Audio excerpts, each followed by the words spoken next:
Je vais vous présenter pour commencer ce point presse les cartes qui sont amenées à nous guider dans les choix en vue de la levée progressive du confinement tel qu'annoncé à partir du 11 mai. Ensuite, je laisserai le directeur général de la santé, le professeur Jérôme Salomon, faire le point quotidien tel que vous en avez pris l'habitude, puis il répondra aux éventuelles questions des journalistes. Quelques précautions d'usage avant de vous présenter ces cartes. D'abord, elles ne changent absolument rien au confinement qui reste plus que jamais nécessaire jusqu'au 11 mai.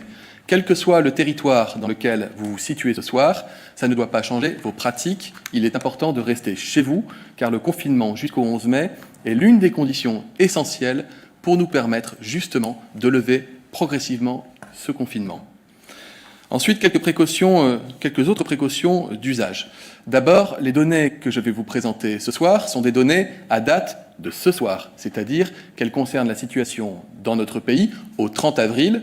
Vous allez voir qu'elles sont le reflet de l'activité épidémique et de la charge hospitalière en réanimation sur les 7 derniers jours. Ce n'est donc en aucun cas une projection de la situation de notre pays au 11 mai.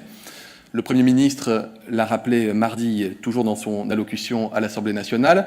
D'ici à jeudi prochain, nous serons en mesure de présenter des données prédictives en vue de cette journée du 11 mai. Donc, je le redis, ça ne change rien au confinement qui a cours dans le pays. Et ce ne sont pas les données au 11 mai que je vous présente, mais les données à ce soir. La première carte qui va s'afficher est le reflet de l'activité virale sur le territoire national. Qu'est-ce que ça veut dire? C'est un indicateur qui nous permet d'estimer la fréquence, l'intensité de circulation du virus, département par département. Pour constituer cet indicateur, nous nous sommes appuyés, Santé publique France, la Direction générale de la santé, s'appuie sur un indicateur bien connu, maîtrisé, fiable, robuste et qui est extrêmement sensible, qui est la part des patients qui s'adressent aux urgences de leur hôpital pour une suspicion d'infection à coronavirus, exprimée en pourcentage sur la carte. Ces données sont actualisées quotidiennement sur le site data.gouv.fr. Elles sont issues du réseau de presque 700 services d'urgence de France et permettent donc de comptabiliser plus de 90% des passages aux urgences. C'est une source d'information importante, département par département, et qui est le reflet de la circulation du virus. Vous avez en vert, dans la totalité des passages aux urgences, les endroits où la part liée à des suspicions d'infection à coronavirus, pas forcément des cas d'ailleurs confirmés, des suspicions de coronavirus, est inférieure à 6%. C'est-à-dire, je le redis, s'il y a moins de 6% qui vont aux urgences des hôpitaux d'un département pour suspicion de coronavirus, le département apparaît alors en vert. Si c'est entre 6 et 10% des patients qui vont aux urgences pour une suspicion de coronavirus, le département apparaît aujourd'hui en orange. Et en rouge, c'est lorsqu'il y a plus de 10% des consultations aux urgences des hôpitaux d'un département qui sont liées à une suspicion d'infection à coronavirus. Quelques précautions à nouveau d'usage très pratiques. Vous pouvez être surpris notamment de voir que dans la région Grand Est, le Haut-Rhin et le Bas-Rhin apparaissent en vert. Parce que vous le savez, ces deux départements ont subi de plein fouet la première vague, la grande vague épidémique qui a touché notre pays au mois de mars et au mois d'avril. Pourquoi ces départements sont en vert?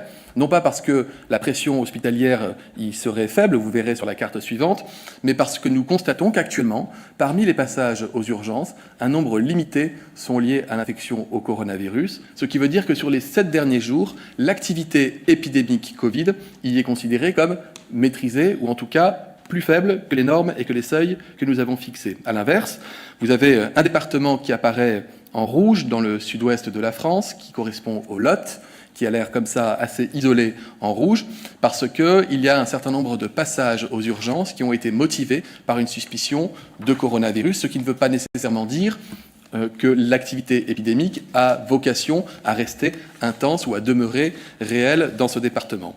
Alors, pour pouvoir affiner ces données, nous allons nous appuyer sur d'autres indicateurs qu'on appelle des signaux plus faibles, mais qui sont des indicateurs importants, comme par exemple les remontées d'informations qui nous viennent des médecins généralistes, avec ce qu'on appelle le réseau Sentinelle, qui est un réseau de médecins impliqués dans les politiques de santé publique. Et comme pour chaque épidémie, notamment pour la grippe, Ils sont capables de nous faire remonter des informations. Nous pouvons aussi affiner ces données avec le nombre de tests positifs qui peuvent être réalisés dans ce département. Donc je le redis, ce n'est pas parce que le Lot apparaît rouge aujourd'hui qu'il sera forcément rouge au 11 mai, et ce n'est pas parce que le Bas-Rhin apparaît vert aujourd'hui qu'il serait nécessairement vert pour ce critère au 11 mai. La deuxième carte qui va apparaître sur votre écran, elle présente le niveau de tension, le niveau d'occupation, le niveau de saturation des réanimations liées à des hospitalisations de malades atteints du coronavirus. Et là, ça vous paraît sans doute plus familier par rapport aux informations que vous avez acquises au cours de cette épidémie, à savoir que vous avez un grand quart nord-est qui apparaît en rouge. D'abord, vous dire que pour cet indicateur, raisonner à l'échelle du département ne ferait pas sens. Il faut raisonner plutôt à l'échelle des régions, puisque, comme nous l'avons vu dans la région Grand Est, lorsque l'épidémie frappe un territoire, on fait appel alors à toutes les réanimations, à tous les établissements de santé publics et privés de la région concernée pour être capable de sauver des vies et d'accueillir dans les meilleures conditions possibles les malades. Ainsi, vous avez un certain nombre de régions qui apparaissent en rouge parce que plus de 80% des lits de réanimation, ils sont occupés par des malades atteints du coronavirus. Lorsque les territoires apparaissent en orange, c'est que 60 à 80% des lits de réanimation sont encore, à date d'aujourd'hui, occupés par des malades atteints du coronavirus. Enfin, lorsque les territoires apparaissent en vert sur la carte, c'est que moins de 60% des lits de réanimation sont occupés par des formes graves de coronavirus. C'est un bon indicateur de la tension des réanimations. Ce qu'il faut que vous compreniez, c'est que tant qu'il y a beaucoup de malades dans les réanimations, tant que les réanimations n'ont pas retrouvé un rythme de croisière normal, nous devons faire particulièrement attention au moment où nous levons le confinement, parce que s'il y avait une reprise épidémique, eh bien, très rapidement, nous pourrions atteindre une saturation des réa, et ça, c'est évidemment ce que nous cherchons à éviter le plus possible. À nouveau, ces données, elles sont disponibles, accessibles, réactualisées très régulièrement. À nouveau, ces données sont sensibles, elles sont importantes à suivre, et à nouveau, ces données n'illustrent que la situation au jour d'aujourd'hui, et pas la situation au 11 mai, elle est encore susceptible d'évoluer, même si, concernant ces données de saturation des réanimations, elles évoluent forcément plus lentement que les données de circulation active du virus. Et enfin, vous avez une carte de synthèse qui va apparaître, une carte de synthèse qui fait la synthèse de ces deux principaux indicateurs, avec des territoires qui apparaissent en rouge lorsque au moins un des indicateurs est en rouge pour le département concerné, des cartes des départements qui vont apparaître en vert lorsque tous les indicateurs sont en vert dans les départements concernés, et puis encore des zones orange lorsque on est entre deux. Il n'y a pas d'indicateur rouge, mais il y a au moins un indicateur orange, c'est-à-dire que où il y a une pression épidémique, une circulation active du virus qui est encore au-dessus de l'attendu, ou les réanimations sont à un niveau de saturation qui est au-dessus des normes et des seuils que nous avons fixés. Le Premier ministre l'a dit, au moment de lever le confinement, il y aura des départements verts et des départements rouges. Mais considérant le fait que nous ne sommes pas dans de la prévision du 11 mai, mais de l'état actuel des choses aujourd'hui, que nous sommes amenés à affiner ces données, à les regarder évoluer jour après jour jusqu'à la fin de la semaine prochaine, nous avons maintenu des zones oranges, qui sont des zones qui ont vocation à basculer d'ici au 11 mai, ou en vert, si la pression épidémique se réduit parce que vous restez chez vous, si les lits de réanimation arrivent à retrouver un peu plus d'amplitude, ou à basculer en rouge si d'aventure la circulation du virus devait s'accentuer, ou si il y avait à nouveau ou encore trop de malades dans les services de réanimation. Donc ces cartographies, encore une fois, ne sont que des indicateurs qui guident les décisions. Ils sont affinés par d'autres indicateurs. Un autre, d'ailleurs, viendra s'ajouter à ce que je viens de vous présenter. À partir du 11 mai, nous serons en mesure de vous présenter les nombres de tests qui sont réalisés par territoire.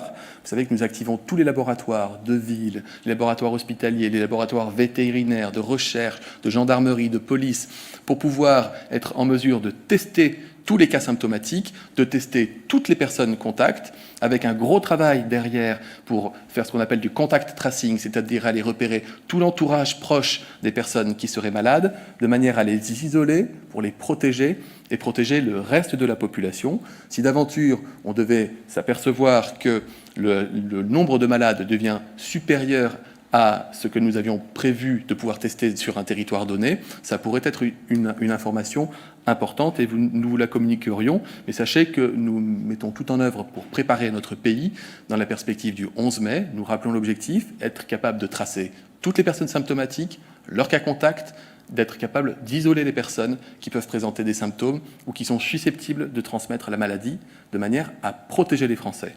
Bonsoir à toutes et tous. La pandémie de Covid-19 s'est étendue à 185 pays et touche plus de 3,2 millions de personnes dans le monde. 228 757 personnes en sont décédées et près d'1 million de personnes en ont guéri. Les États-Unis sont le pays le plus touché, avec plus d'1 million de cas et 61 123 décès. L'Europe reste fortement impactée, avec plus d'1,2 million de cas et 132 543 décès. En Italie, on recense plus de 203 000 cas et 27 682 décès. Le Royaume-Uni, avec 166 000 cas et 26 000 décès, est aussi très touché, de même que l'Espagne, qui enregistre 239 639 cas et 24 543 décès. En France, vous le savez, l'immense majorité des cas sont bénins et heureusement pris en charge en ville par les médecins généralistes, et par les médecins traitants et puis par les laboratoires sentinelles. C'est ce qui nous permet d'avoir des données de surveillance en population, de surveillance dite syndromique. Nous avons l'activité de SOS Médecins, qui a réalisé 295 interventions pour suspicion d'infection Covid-19 au cours de la journée du 29, au cours de la journée d'hier. C'est 6% de l'activité totale de SOS Médecins. Le ministre vous a parlé de l'indicateur de circulation virale, d'activité épidémique que représente le recours aux services d'urgence de la part des médecins. Et donc, c'est 1296 passages hier pour une suspicion d'infection coronavirus. C'est 6% de l'activité des services d'urgence, mais ça a conduit aussi à 32% d'hospitalisation, dont 4% en réanimation. Enfin, nous avons l'activité des laboratoires qui font donc des tests, et le taux de positivité de ces tests est important. Plus le taux de positivité est élevé, plus le virus circule, plus ce taux va diminuer au fur et à mesure et au fil du temps, moins le virus circulera. Ce taux de positivité descend doucement en France. Il était de 18%. Il est plus élevé en milieu hospitalier, 33%, et il est de 16% en ville. En ce qui concerne les données hospitalières, elles proviennent de 1360 établissements de santé. 26 283 personnes sont toujours hospitalisées pour une infection Covid-19. C'est heureusement 551 personnes en moins, mais c'est tout de même 1048 nouvelles admissions à l'hôpital. Et vous savez que le nombre maximum avait été atteint le 14 avril avec 32 250 malades de Covid hospitalisés. 7 166 malades sont actuellement hospitalisés en réanimation et soins intensifs, dont 4 019 atteints de Covid-19. Vous voyez que c'est encore très important. Vous vous souvenez que le nombre maximum de malades atteints du Covid en réanimation avait approché les 7 200 patients le 9 avril. 4 régions, qu'on a bien vues sur les cartes, concentrent 71% des hospitalisations en réanimation.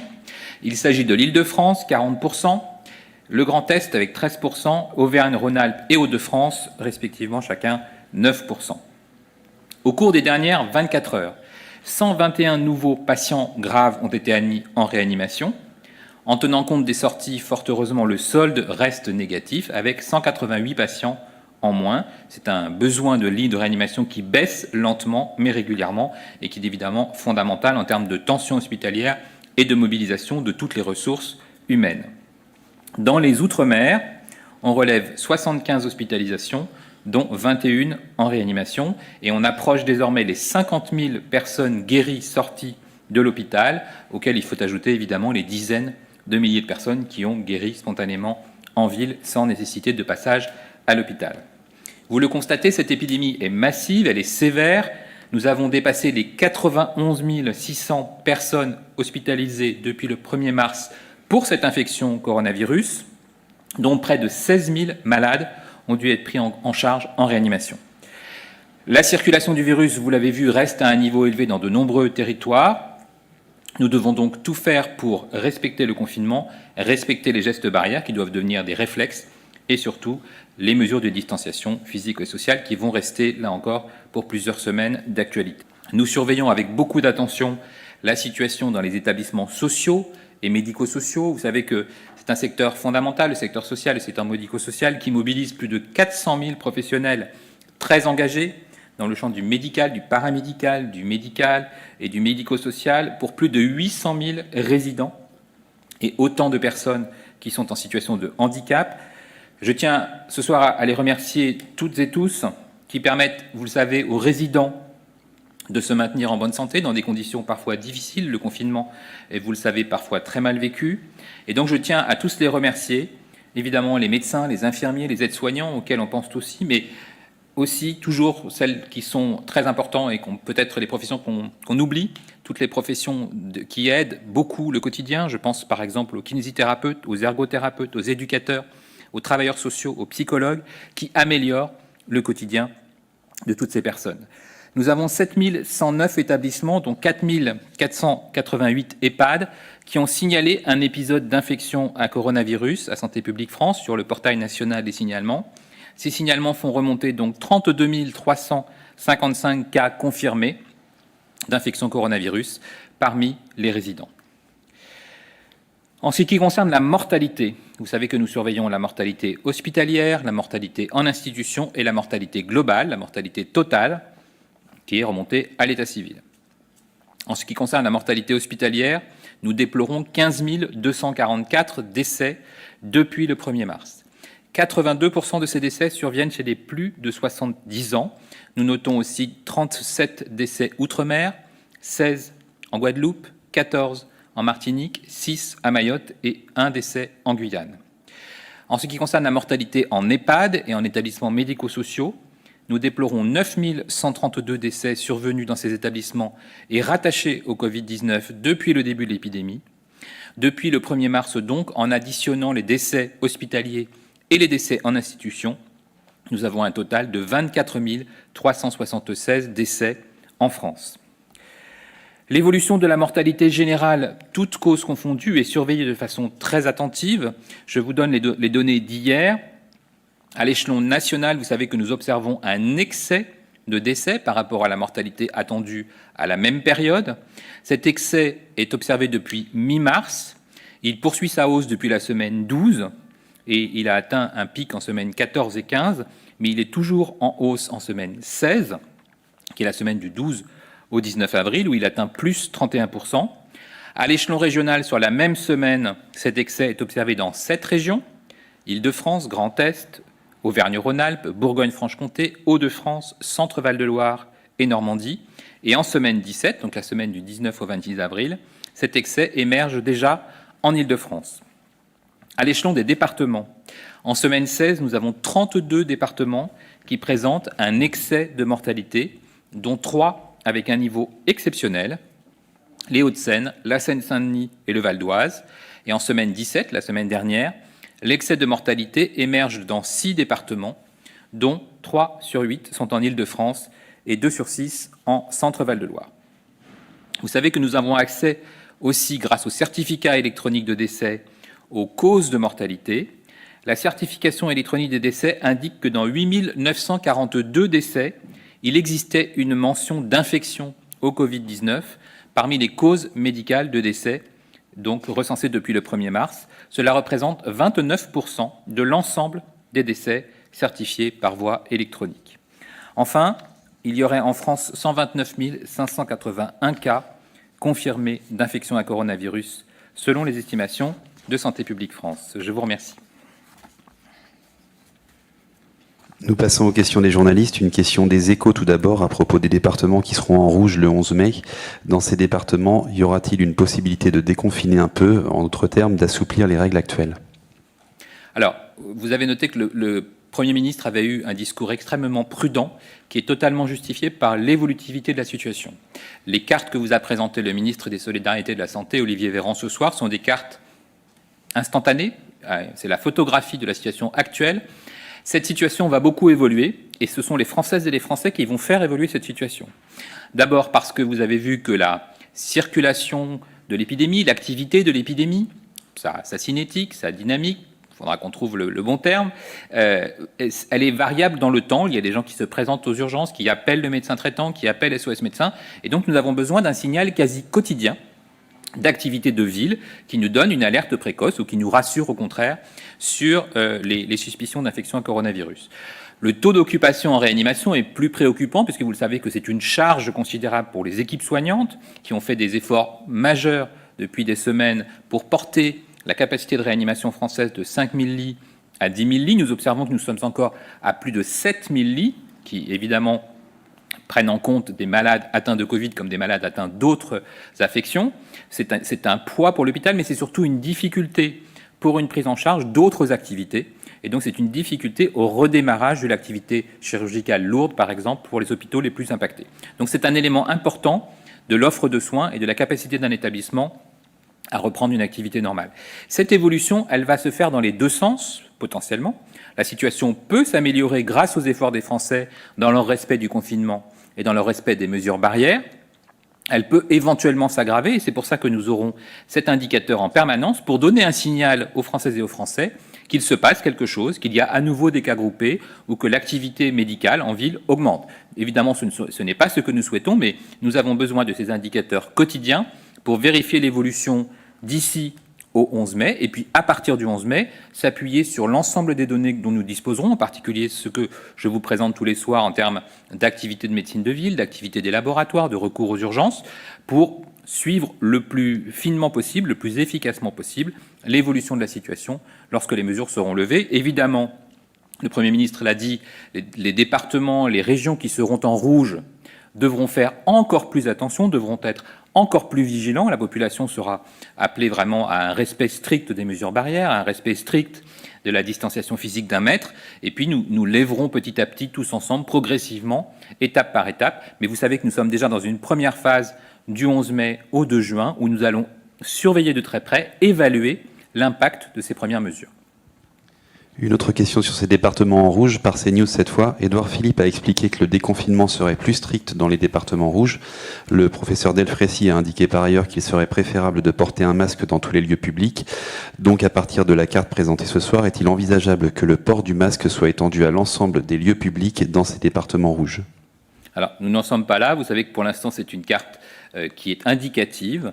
Le Premier ministre a beaucoup insisté aussi sur le fait qu'il s'adapterait à l'évolution de la situation. Et donc, il a même donné la date du 7 mai où il analysera finement la situation et on verra à ce moment-là quelle sera l'adaptation éventuelle des mesures. Mais surtout, je pense que le message est très clair pour les Françaises et les Français. D'abord, je pense que c'était très important de partager avec les Françaises et les Français la situation de ce soir, qui ne sera pas la situation du 7 mai et qui ne sera pas non plus la situation après le 11 mai, puisque là encore, les Françaises et les Français ont le pouvoir de freiner cette épidémie et doivent le faire de toute leur force comme nous le faisons depuis plusieurs semaines. Et puis nous adapterons là encore nos réponses, nos moyens, effectivement, avec toutes les mesures barrières, et notamment lorsque la mesure de distanciation physique n'est pas possible. Une autre question de CNews, cette fois au sujet des équipes d'enquête pour ce qu'on appelle le contact tracing. Quel accès ces équipes auront-elles aux dossiers médicaux ou à des données personnelles des malades ou de cas contacts ? Alors, le minimum possible, parce que là, on est vraiment sur un résultat de chaîne extrêmement simple. Nous aurons une information sur un test positif et nous n'avons pas forcément d'informations sur la personne, puisque là encore, la seule démarche qui va être faite, et qui va être faite comme on l'a déjà fait depuis le début de l'épidémie, parce que je vous rappelle que nous l'avions fait pour les cas groupés dans l'Oise, nous l'avions fait pour les cas groupés des contaminés de Montjoie, c'est une équipe à composante médicale, qui est menée par l'Agence régionale de santé, par la cellule de santé publique France en région, par l'appui de l'assurance maladie si nécessaire. Ce sont des appuis, mais ce sont vraiment des investigations épidémiologiques. Et pour être très concret pour les Françaises et les Français, si par hasard l'un d'entre vous était testé positif, vos cas contacts sont les suivants. Ce sont les personnes qui vivent avec vous, qui sont sous le même toit, c'est votre famille, ce sont vos proches. Et en termes d'activité professionnelle, ce sont les personnes qui passent beaucoup de temps avec vous, qui travaillent dans le même bureau, par exemple. Et donc, on sait que ce sont ces contacts étroits, ces contacts rapprochés, ces contacts prolongés qui sont les plus susceptibles d'être des cas qui auraient pu être contaminés à votre contact. Ce ne sont pas les personnes que vous avez croisées dans la rue, que vous avez saluées à distance, etc. Donc, l'application des mesures barrières va probablement réduire le nombre de contacts réels. Et donc, tout ce que nous ferons en termes d'application de l'ensemble des mesures barrières et d'application de la distanciation physique permettra de réduire ce nombre de contacts qui seront ensuite explorés avec l'aide évidemment de la personne positive qui expliquera ce qu'elle a fait dans les 2 jours précédents pour aider les investigateurs à définir cette liste de contacts. Une question du Monde à propos de la comptabilisation des tests par Santé publique France. Dans le point épidémiologique hebdomadaire de Santé publique France, la comptabilité des tests PCR inclut-elle des tests effectués en laboratoire public de recherche et en laboratoire vétérinaire ?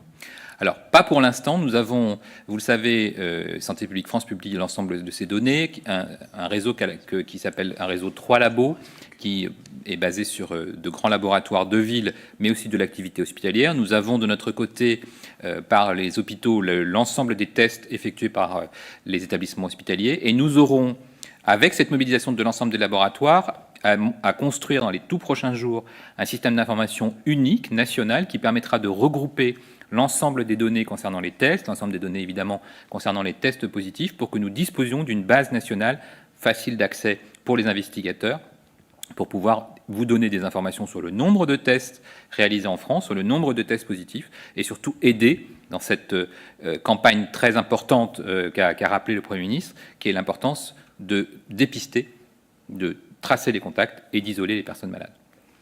Une question de liaison sociale. Est-ce que les conditions actuelles de remboursement de la téléconsultation vont perdurer pendant la phase de déconfinement, notamment pour faciliter la détection et le dépistage des personnes potentiellement malades ? Alors, c'est une question qu'on se pose. Évidemment, tout a été fait, vous savez, pour favoriser la téléconsultation, les télésoins. Et donc, si c'est nécessaire, nous le poursuivrons. C'est un succès considérable de la téléconsultation qui a été observé ces dernières semaines. On peut faire beaucoup de choses à distance, et vous savez que nous insistons aussi beaucoup pour le retour des personnes ayant des pathologies chroniques ou évidemment ayant des pathologies aiguës vers les soins, pour appeler leur médecin, pour appeler leur service hospitalier. Mais il y a aussi des actes qu'on ne peut pas faire à distance. Je pense par exemple aux vaccinations obligatoires du nourrisson, et donc nous encourageons évidemment les parents de jeunes nourrissons à aller faire ces vaccinations obligatoires pour ne pas avoir de conséquences graves d'une non-vaccination. 2 questions pour Médicite. La première, le port du masque va être rendu obligatoire dans certains lieux à partir du 11 mai.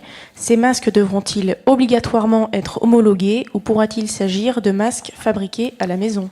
Alors nous favorisons évidemment les masques qui sont homologués, qui sont normés, qui sont testés. Vous savez que nous avons fait un énorme effort en France d'accès à des masques qui ont été testés sur leur capacité de filtration, mais aussi sur leur capacité de respirabilité. Mais il y a aussi désormais des accès, pour celles et ceux qui le souhaitent, à des moyens de fabriquer de façon fiable des masques à la maison. Et donc il y a aussi des sites officiels qui vous aident à respecter les bonnes pratiques pour disposer de masques qui sont conformes à ce que l'on souhaite en termes de masques de protection grand public.